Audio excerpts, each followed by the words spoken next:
العذراء مريم ساكنة في وسطنا من كثرة ما بتعمله في معجزات مع الناس. يعني ناس كتير يجوا متعشمين بيخلفوش، متعشمين انهم يخلفوا، ببركة العذراء ربنا بيرضيهم. ناس مرضى بركة العذراء بيشفيهم، ناس مرضى بأنواع أمراض كثيرة زي كانسر وغيره وغيره وغيره وبيشفيهم. بيجي لنا ناس من الإخوة المسلمين خاصة السيدات اللي هي اتأخرت في الجواز تطلب عريس، ربنا بيرضيها ببركة العذراء.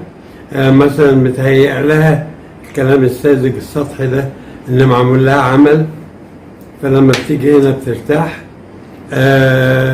جوزها متجوز عليها ومتضايقة، بتيجي هنا تاخد بركة العذراء يعني فبترتاح. في ناس كثيرة مسيحيين ومسلمين، لدرجة أنا كررت أكتر من مرة إن العذراء ساكنة في وسطنا، لدرجة إن نيلة الأنبا مرقس مرة قال لي مطران شبرا الخيمة بقول ده منه العذراء ساكنة في وسطنا. أنا يعني ما بتروحش الكنيسة تاني؟ قلت له لا، هي بتروح تزورهم وترجع، بس هي مقرها هنا مصر. فضحك. ليه أنا بقول كده؟ من كثرة اللي بيحصل في المعجزات في الكنيسة.